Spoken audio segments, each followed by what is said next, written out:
Assalamualaikum Sobat Tani Indonesia. Hari ini kita ada di desanya Panglima Padi. Panglima Padinya Aceh. Di daerah mana ini Panglima? Marah Mulia, Aceh Utara. Marah Mulia, Aceh Utara. Nah ini lahan padinya beliau yang alhamdulillah baru tobat. Baru tobat menggunakan full organik dan menggunakan jamu bumi untuk tanamannya. Yang sebelumnya full kimia ya. Yap. Nah, sebelumnya full kimia dan sekarang alhamdulillah beliau akan terus berdakwah kepada teman-teman petani yang ada di sini, akan terus mengedukasi agar petani-petani di sini bisa mandiri dan bisa kembali ke organik dan kembali untuk apa namanya tuh ya nanam-nanam yang sehat lah. Nah, Insya Allah. Nah sekarang kita mau nanya nih sama Panglima. Panglima sini lah. Ini padinya gimana ini? Apa sih kenapa pengen balik ke organik itu kenapa?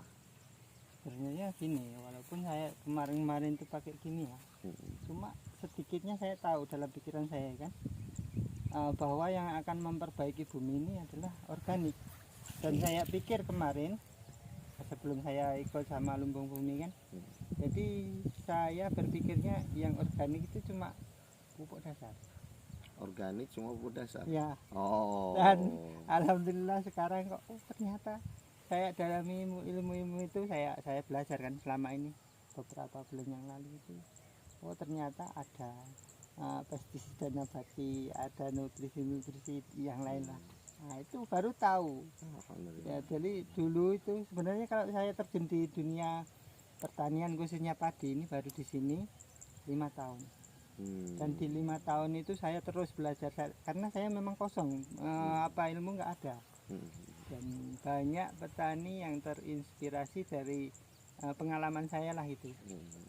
Jadi selama ini petani yang nggak tahu ini penyakit apa, ini obatnya apa, saya pelajari terus.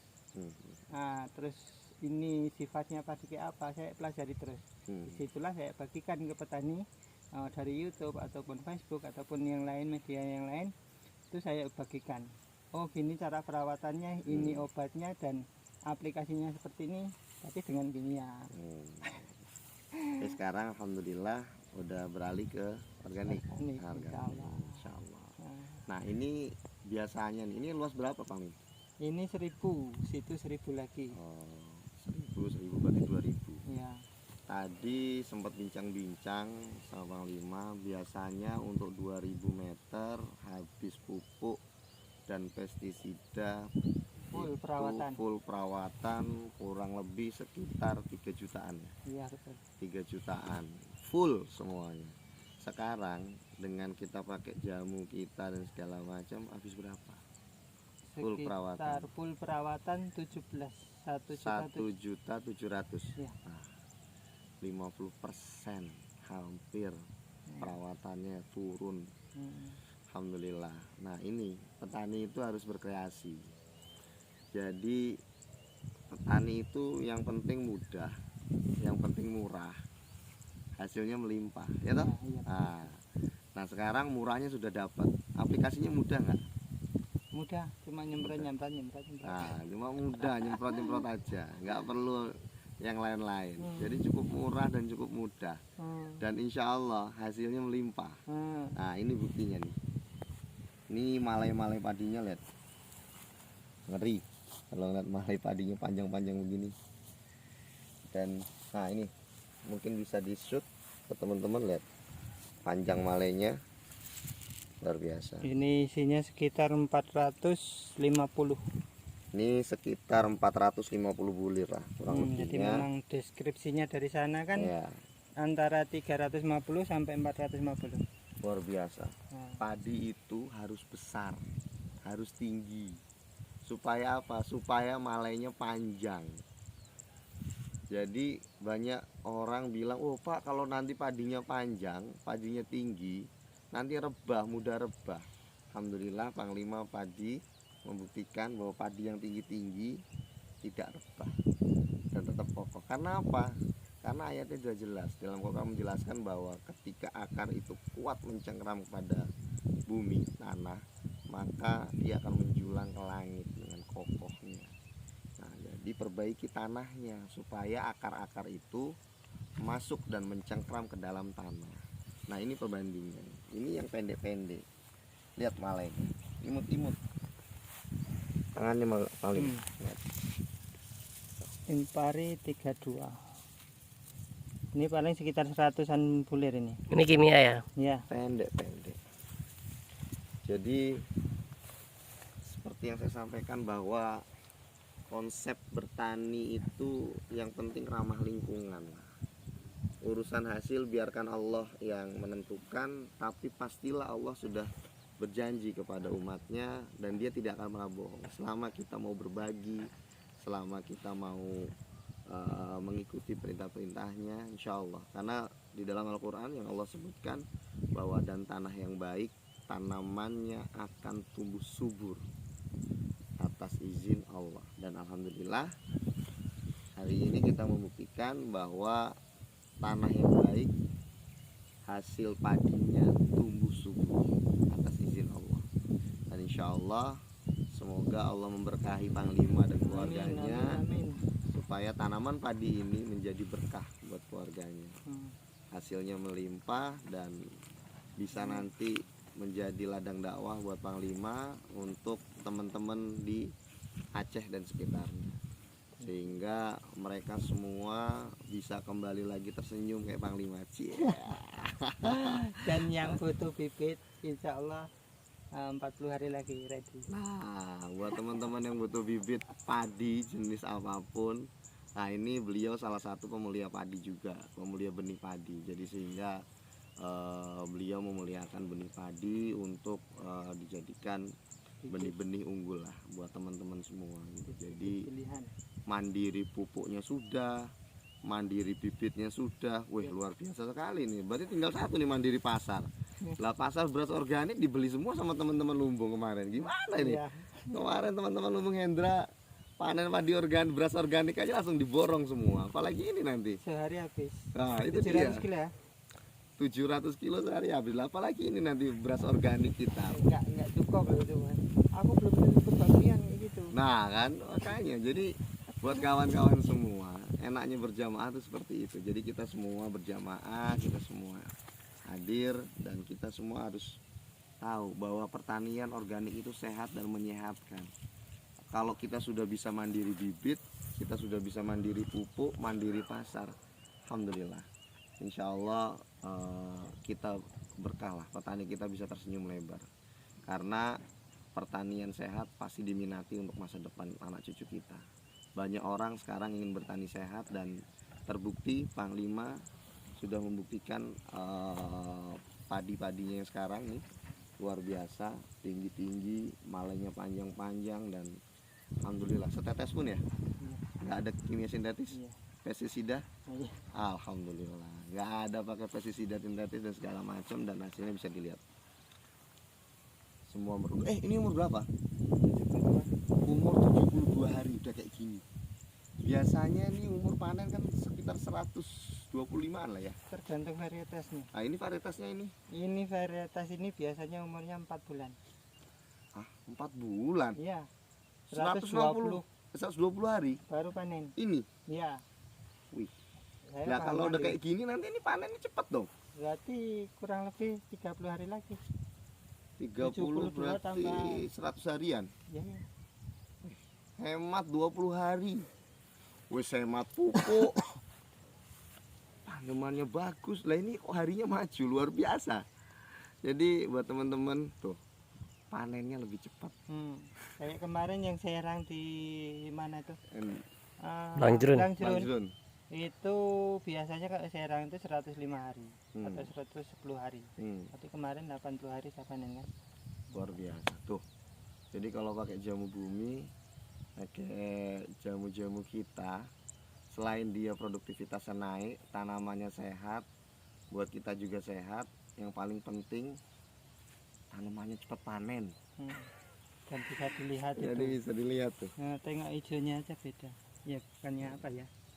Kan menyombongkan diri enggak, cuma kan lihat sekitar hijaunya gimana. Hijaunya luar biasa. Nah, Inilah memang kalau yang di kita menjelang pembuliran ini hijaunya malah makin hijau.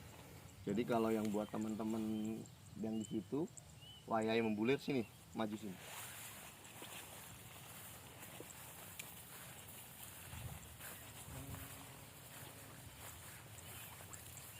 Ini kurang lebih tingginya segini lah.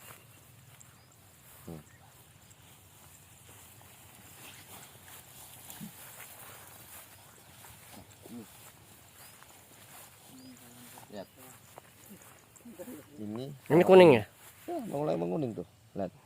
Punya kita justru ketika dia pembuliran malah justru makin menghijau. Kenapa? Karena dia ingin menyempurnakan proses pengisian bulir.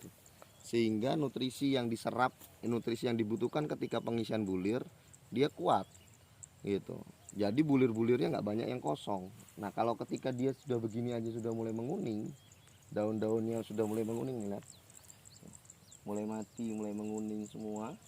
Ini membuktikan bahwa nanti ketika pengisian bulirnya nggak bisa maksimal, sehingga ketika dia nggak maksimal pengisian bulirnya, maka bulir-bulir yang ada itu nggak akan bisa penuh full, yang akhirnya nanti banyak sekali beras-beras yang tidak terisi full gitu.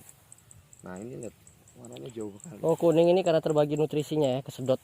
Bukan terbagi nutrisinya, dia sudah lelah karena biasanya kalau teman-teman pemain kimia, teman-teman pemain kimia sintetis, mereka itu full ngejar di awal untuk hijau terus gitu loh, untuk hijau terus, yang akhirnya ketika dipaksakan hijau terus di masa-masa pembuliran, di masa-masa pengisian benih, dia sudah kehabisan energi, sudah habis energinya, dan akhirnya begini tuh lihat, ini kuntet-kuntet jauh sekali. Ini akibat dikejar di awal semuanya sudah hijau, kejar pertumbuhannya, tapi akhirnya anak-anakannya baru mulai muncul, baru mulai muncul, yang akhirnya dia pendek, kehabisan energi gitu. Kalau yang kita dengan full organik, perlawan organik full, dia rata, pertumbuhan anaknya pun rata, nggak ada yang kuntet-kuntet di bawah. Karena seperti yang saya sampaikan, umur 0 sampai 21 sampai 28 hari di kita ini kebiasaan ngejar pertumbuhan anak. Nah, ketika mengejar pertumbuhan anak, memang pertumbuhan kita di 0 sampai 28 hari nggak begitu menarik biasanya. Karena warnanya begitu menguning. Betul kan Pak Lima? Betul. Nah, jadi warnanya begitu agak menguning-menguning, agak ya kurang begitu menarik lah. Tapi setelah menggunakan kita, nah tuh lihat Pak Lima masuk ke situ. Lihat tingginya cuma segitu. Meter kurang. Oh, semeter kurang. Meter segini aku. Coba Bang Lima masuk ke tempat kita, Sini, masuk sini. Ini aja ya. Iya. Meter 20. Meter 20-an lebih. Hadap sini lah. Iya. Nah. Oh. Jadi kemarin waktu umur 30 itu istri saya, mama saya itu banyak komen juga. banyak komen juga. Karena warnanya nggak menarik kan? Warnanya nggak menarik. Oh. Karena orang yang belum berbiasa bermain organik dengan jamu kita, terutama ya dengan jamu kita, itu ketika awal-awal penanaman, orang gemes gitu ngelihat punya kita, karena warnanya nggak menarik, warnanya itu agak ranum lah kalau kata orang Jawa, jadi agak ranum, sehingga pemain-pemain yang biasanya pakai kimia yang dari 0 sampai awal tuh hijau royo-royo terus, itu enggak. Nah, tapi kenapa harus kayak gitu? Supaya si tanaman tadi itu kuat dulu, anaknya kuat dulu. Ketika masih kinyis-kinyis, ya kinyis-kinyis bahasanya apa ya? Masih imut-imut gitu. Dia masih belum kuat untuk dihijaukan. Karena kalau dia nanti dihijaukan di usia yang masih kinyis-kinyis, maka hama akan masuk. Ya kan? Ya, jadi makanya ketika umur 28 hari, teman-teman petani 21 hari, 28 hari yang biasanya menggunakan kimia sintetis sibuk untuk nyemprot hama. Ya kan? Nah, tuh saksian dari Panglima sendiri tuh. Betul kan? Saya sampai 40 hari yang sana itu. Oh. nggak pakai pestisida sama sekali. Katanya suruh pakai, tapi ini belum, nggak ada penyakit. Alhamdulillah tuh. Sampai 40 hari nggak ada hama. Karena apa tadi? Hama itu kita buat tipu-tipu. Kita buat tipu-tipu. Jadi umur 0 sampai 28 hari kita buat nggak menarik supaya hama tuh nggak menarik tanaman kita. Nah, nanti umur 28 sampai 45 hari hijaunya royo-royo. Iya, Daunnya besar-besar dan hijaunya hijau pekat. Kuat. Nah, nanti ketika 45 hari sampai ke umur 70 hari itu berawal udah mulai agak menguning lagi. Kenapa? Karena dia mau mengeluarkan malai. Ketika dia mengeluarkan malai kayak gini, maka dia sudah mulai agak menguning. Kenapa harus menguning? Supaya dia tipu-tipu. Tipu-tipu supaya burung datang, serangga datang, supaya kelihatannya sudah mau panen. Ketika sudah mau panen, maka dia melakukan penyerbukan atau pengisian bulir, digoyang-goyang tanamannya, digoyang-goyang bulir padinya, sehingga penyerbukan itu terjadi. Setelah penyerbukan terjadi, nah sekarang ini terjadi 72 ya, 72 hari, lihat hijau royo-royo lagi, dan yang di sini sudah mulai agak menguning dan daunnya sudah mulai banyak yang menguning. Oke, itu aja sedikit penjelasan. Panglima, apa pesan buat teman-teman padi di seluruh Indonesia, terutama di Aceh? Buat kawan-kawanku dimanapun Anda berada, jangan takut untuk beralih ke organik. Apalagi dengan cara organik kita bisa memilih mudah, murah, dan hasil melimpah, insya Allah. Amin. Siap. Oke, sampai ketemu di channel kita berikutnya, di ulasan-ulasan pertanian sehat berikutnya. Dan jangan lupa, sehatkan bumi, selamatkan bumi kita, dan sejahterakan petani kita. Terima kasih. Assalamualaikum warahmatullahi wabarakatuh.